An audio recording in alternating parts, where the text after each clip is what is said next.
Thank you for coming out tonight. Oh, this is going to be hard for me to stand. All right.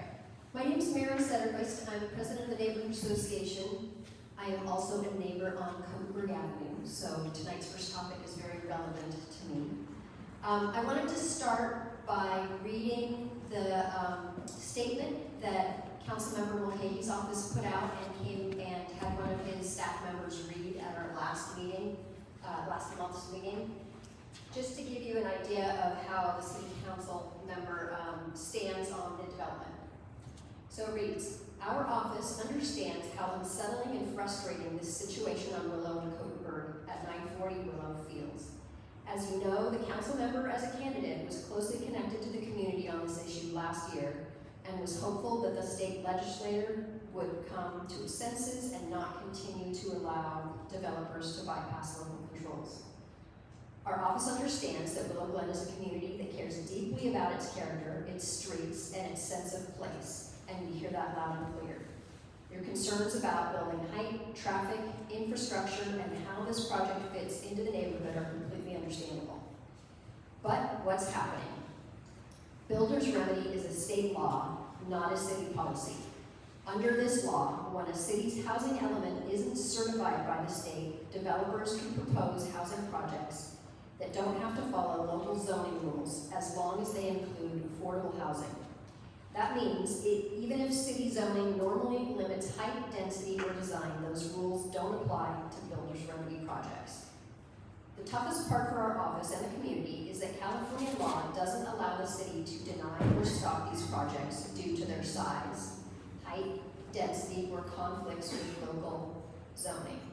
If they meet state affordable housing rules and basic building and safety codes, the city must process them. Trying to block a project for reasons not allowed under state law would likely lead to lawsuits the city cannot win, and the state could impose penalties. Still, the city does have some authority and responsibilities. City departments review each project for things like traffic safety, utilities, fire access, and construction impacts. We also look for ways to work with developers to secure community benefits, things that can improve or support the neighborhood, but by law, we can only ask, not require, that they agree to these measures. If they choose to ignore the community and our council office asks, they can do so legally. We know this is not the answer our community is looking for. We have 6 of these projects in District 6 working their way through the system, but we also acknowledge not all are as challenging as this one. Please understand the city is, and our office will do everything allowed under state law to protect the neighborhood, ensure safety, and push for responsible development. So where the project sits right now is tomorrow morning at 9 a.m. it goes to a director's hearing. Projects can go either to city council or directly to a director's hearing. For this one, they have chose the director's hearing route. So my understanding is it will pretty much be rubber stamped. We can go there and make comments. We can say we don't like it, we don't want it. Those are likely to be ignored.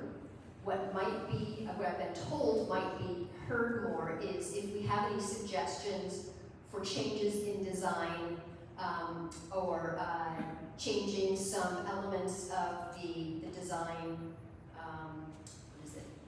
design and something else. A neighbor who's a landscape architect has a list of things that he's requesting. Setback things, things to do with the trees that are out front, they're not trying to preserve those, so we can make those kinds of suggestions. I know it's not the news that you want to hear or that I want to hear, but I don't know what to do at this point. The only other suggestions I have heard is one, hire a very expensive lawyer who is likely to take a lot of our money and maybe delay the project, but not stop it. Another suggestion I heard was to start a GoFundMe and try to make a bid on the property and take it away from the developer, so that's a thought. At this point, I would like to hear your questions. I'll do my best to answer them, your thoughts about what we should do. And I hope all of you will show up tomorrow morning at 9 a.m. on the Zoom. If you don't have information on it, you can go to this webpage on the Willow Glen Neighborhood Association page, and it has the link to the Zoom and all that information on there. So I'll take any questions, comments. Yes? Is there absolutely no recourse on the part of the city? I mean, in terms of modifying the project, not prohibiting it, but modifying it. I mean, the principal issue is there's 126 units that will be constructed in 7 stories. Yes. And that's going to add, by my estimate, I'm not a urban planner, but put 100 extra cars on the streets. Yes. Gothenburg has 100 parking spaces in front of on the curb. The 2 adjacent streets only allow parking on half of the street. It's going to be a frigging mess every trash day. In addition to people looking around, they need really to spend more time in their cars. You're going to add to traffic, not just for themselves, but everybody else trying to get out on either Minnesota or Willow. And that's a CEQA violation or whatever. I don't know CEQA that well, I did read it. So there's traffic, there's parking, and then last meeting, I think it was at the last meeting, a Zoom meeting, somebody complained about sewer backups. And I may have this wrong, but the planner responded, there's a 6.5-inch common sewer line provides services to the street. Yeah. Well, there's like 62 houses on Gothenburg. I did my homework. There's 126 units that they're going to add. Yes. So that's tripling the load on the sewage system. And the guy gave kind of a perfunctory answer. And all those reasons are the reason I'm here. I'm on the other side of Minnesota. To some extent, I'm not going to be affected, but it's the community that I've lived in. And it really pisses me off. Yeah, and it sets a bad precedent. So the 3 things I heard you say are parking, traffic, and sewer. Yeah. Unfortunately, with parking, the city has eliminated all requirements for parking for apartments. So now we don't have to have. That's Yes. because the state eliminated, Okay. and then the city had to. Can they issue Thank you for residential that. permits so that residents have priority? They're residents. I know. They consider the people in that building residents, because I went through this in another meeting. We did have somebody ask that at one of the meetings that I had with the planners, and they said we only do that in places like neighborhoods where the SAP center is, or good development. So, San Jose State. Over next to Correct. Starboard Park, they prohibit parking on one half of the street. It's only 1 day a month. Yeah. But they will absolutely ticket you in a heartbeat. Okay. So that's a great question to ask. Are you going to be available tomorrow morning to come on a Zoom? Yeah, probably. Probably. I'm pretty. Good. So the parking thing, I don't think we have much recourse. Traffic, I think, is really important because one of the things they say they need to look at is health and safety issues. So I think traffic is something we should push on. Sewage also, I don't know a single neighbor on Gothenburg who has not had problems with roots going in the sewage system and having to put a clean out in their front lawn. So sewage, I do expect to be a big problem. Well, so who's going to bear the cost? And I'm sorry, I can't get off the phone, but Yeah. who's going to bear the cost if they have to replace the sewer system? Yes. So I'm assuming the The city will, building. which means us taxpayers do. I don't Why? know. We I didn't don't, approve it. yeah, I don't know that they'll require that of the developer. Purely, do you know what the typical? I mean, Things if for that? the staff would say that this development has 126 units with 252 bathrooms and X percentage flush at any given minute, that's the capacity. And if they said the new development has the capacity or the flow, if the flow was enough, they would say it's fine. If they said that there's too much, then they would have to pay for like a new lateral from the development to the street and potentially do something in the street. But it really depends on what that the city staff member that reviewed the sewage has to say. It didn't sound like a calculation. I mean, that's where you're like, so let's say this was Menlo Park, Hillsborough, right? One of the members would go, I'm getting an attorney and I'm going to challenge that flow calculation. But I don't know who's going to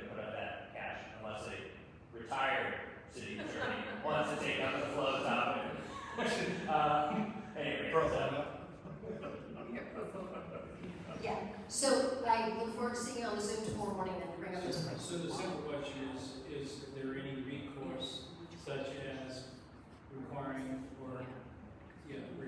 modification of the building plans such that, because really the solution is lower the damn building, and then it won't stick out so much, and then it won't impose on the services so much. And you're not prohibiting the construction of the building, just modifying the capacity. I agree with you. So yeah. I agree with you too.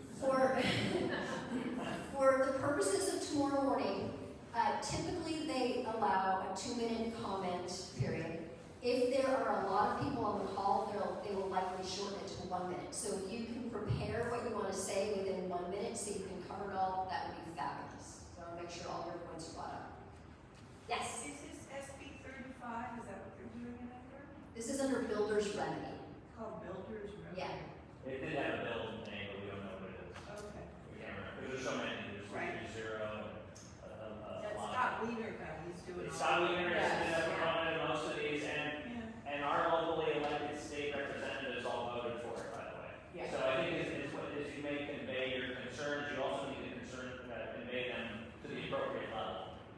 Yeah, 'cause they're the ones that are passing these laws. So when you vote, you've got to vote on the policies and their platforms and the type of issues and the type of policies that they want for our state. And so far, we keep voting in the same people with the same policies, and it's only going to get worse. This is the tip of the iceberg, Codenberg.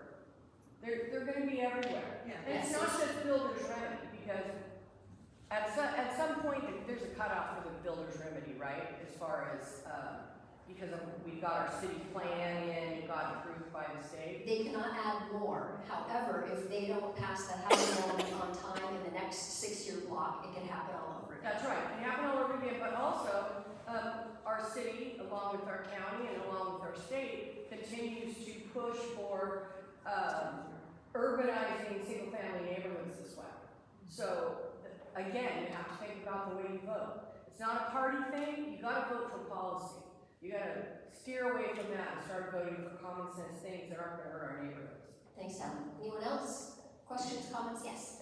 I believe you said a certain percentage of the building has to be affordable, is that correct? Correct. I'm thinking it was 15%, if I remember correctly. It's somewhere on that Stop 7-story website. But here, Luigi, explain what affordable actually is. So affordable is determined by the federal government, and it denotes geographic areas. So, for example, Minnesota would have a different income than San Jose, and then so the federal government sets those, and then the developer comes forward and a developer comes forward and says, okay, I want to build 100 units, and if I do, depending on the level of affordability, extremely low income, moderate low income, etc., then they would provide X amount of units. And it's sort of a formula negotiation. They have flexibility in what they propose. Historically, the city would say, there's flexibility in what you want to propose, and this is what we want.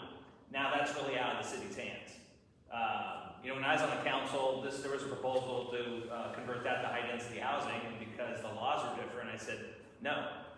And that was the end of the discussion. So now those laws have been changed, though. So. Do we know what the level of affordability is for this particular proposal? They would, at the building, when they pull the building permit, they actually have to decide. So they could say, this is what we're going to do for affordability today, but then they have time in between when they get financing from a bank or a pension fund or whatever to change it. So it might be, just throw it out there, 7 units, extremely low income, but when they come back with their financing, they go, oh, you know what, we want to provide 12 units moderate income, something like that. Yeah, there's always a negotiation. And I will say that my niece is dating a guy who works for a developer, and they're developing something out on Capitol Expressway. And so I said to him, I won't give his name, you might want to chase him with a rifle, but I said, hey, what's the deal with all this affordable housing? Or, this development that you're working on, will there be affordable units? And he laughed at me. And I go, like what percentage? Helen, we just pay the city off. We don't have affordable units, really. That's where the negotiation comes in. So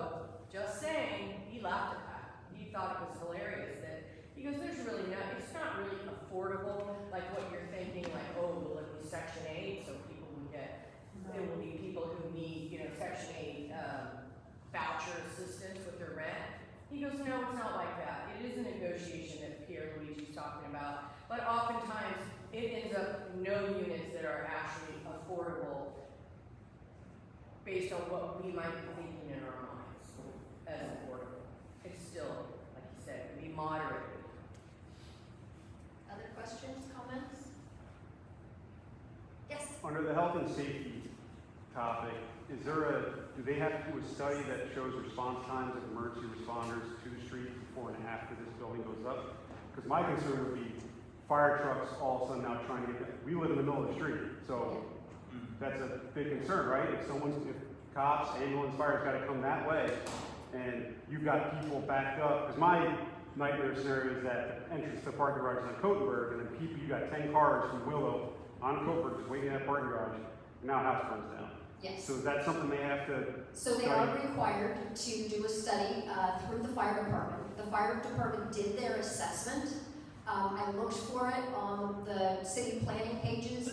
It's not there yet because the developer has to pay the fee for it before it appears publicly. So I don't have access to it yet. I actually did a public records request to try to get it, and that was the answer I got. So since they haven't paid for it yet, I have no access to it. So it's been done, supposedly approved, but I have no idea the details of it. I will post it as soon as I'm privy to the information on that. You're right, that's very important. Yes? How big is that lot? I don't know off the top of my head, but if you go to stop7story.com, it's on there. Yeah, it has the plans, it has links to everything. Just over an acre. I don't remember it all. Yes, Mary, what's the Yeah. timeline for when they're going to start? Because I thought the timeline was 2027. So there is no timeline. The nice thing right now is that interest rates are still high. We don't know that they even have funding. So even if it gets approved, that doesn't guarantee it will get built. If interest rates stay high, they might not get funding and they may lose interest eventually. So hope for high interest rates to stay. Yes? Size of the parcel is 0.8 acres, Okay, thank you very much. which would normally be about 4 Yeah. acres. There's no for sure timeline yet. Yeah. Any other questions, comments? Maybe about for high interest rates. So I assume they're not putting in any parking, correct? They are putting one space per unit, I believe. But unfortunately, there's some studios, there's some 1 bedrooms, there's also 2 bedrooms and 3 bedrooms. So you know it's not gonna be just 1 car per person. Even 1 bedrooms could be a couple that they have 2 cars. So yes, I would expect Cotenberg to be filled with cars. Unfortunately. Yeah, yes? So is tomorrow's hearing for the purpose of just allowing people to vent, whatever, express their concerns, and in that respect, it's kind of a token, is it not going to change anything? I'm gonna let Pierluigi answer that since he's been more of the. Yes and no. So yes, the city's in a position because of state law that they must approve, because to deny puts them at legal risk, because then the developer gets an attorney, they sue the city, and then the developer, and then they get paid the lawyer's fees. But getting things into the public record, I'm concerned about what the fire response and what's the volume of water that can come out of the fire hydrant or these other things that were brought up. You get it on the record. And, and potentially maybe that could help make some modification. But if you did nothing, there's 0 chance. So until they put the shovel in the ground. Yeah, well, no, there won't be opportunities to do this, once they're approved, unless they come back and modify their design drastically or something like that. They could come back and say, God, or gee whiz, we don't have any money to build what we envision, we want to modify it to do something different. Or they just sell it off to somebody else. Because, there's a whole thing called the entitlement process, right? This is your land, you do a business deal with me, and I get to entitle it, and then, so now this land is worth more, because I have a development, and then I can sell it to Helen, and she doesn't have to go through any of it. But I have no money. Well, Because when interest rates go down. that's bad. But are you allowed to transfer it and still hold it under the builder's remedy? Or if you're starting from scratch, would that? I'm under the understanding that you can sell the land and the development that's approved by the city goes with it. Okay. Developers, builder's remedy might have some distinction of difference, but I don't think it is. I think where it has a distinction of difference is if this developer that submits the application then wants to have someone else take over, they can't. It has to be the original applicant. Right, thanks, yes. Well, maybe one suggestion for a modification of the property is that they provide some on-site parking so that people who live there can park Yeah. on-site. Okay. and not- They're providing one space per unit. 126. Not enough, yeah.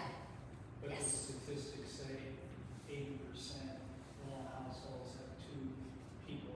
Wow. Yeah, that's what I expect. So it's like 100 extra cars. Yeah. Exactly. Yeah, And if the people in the 2 and 3 bedrooms have, you know, teenagers that are driving, it could be 3 cars. So I would expect over 100 extra cars on the street. Yes. So the state is deciding this, and when did we vote on this, and did we vote on this?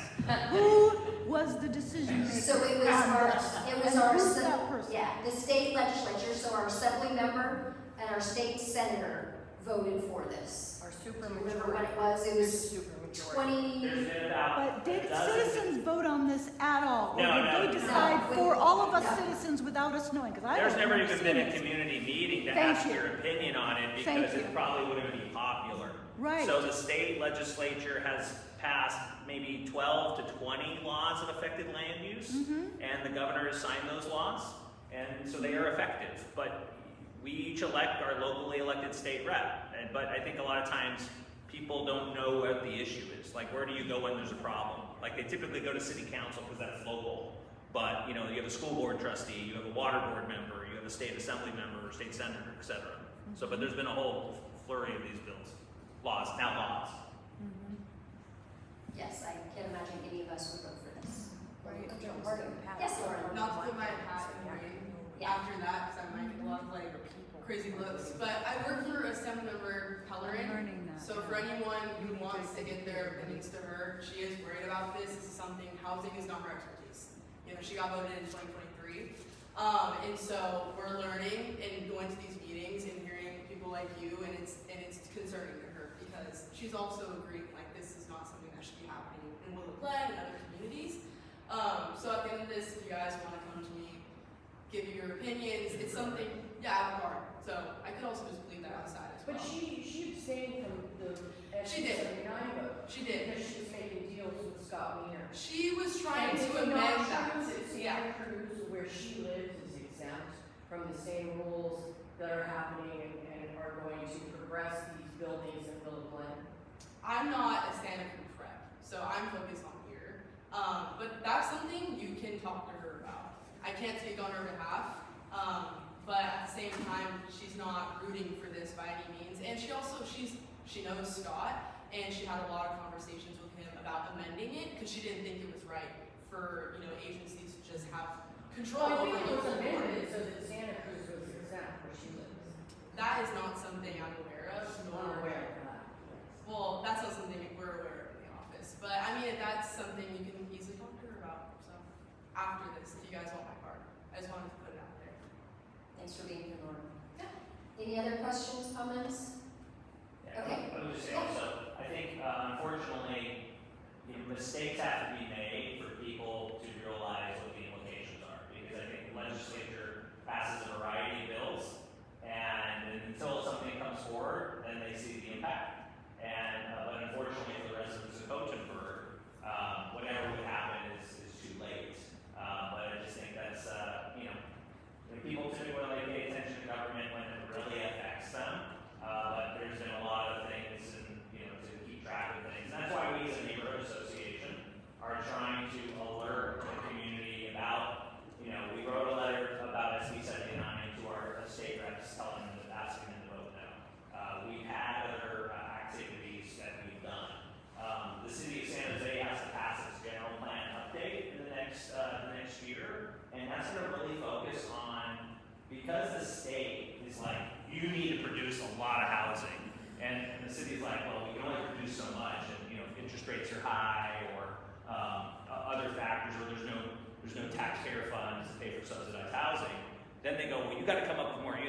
so what that forces the city to do, it forces us to look at the traditional single-family house neighborhoods and say, well, can we get units there? Like, can we say, Willow, Glen, Green, whatever, you will now have the ability to purchase a home, demolish it, and maybe put in 10 to 12 units.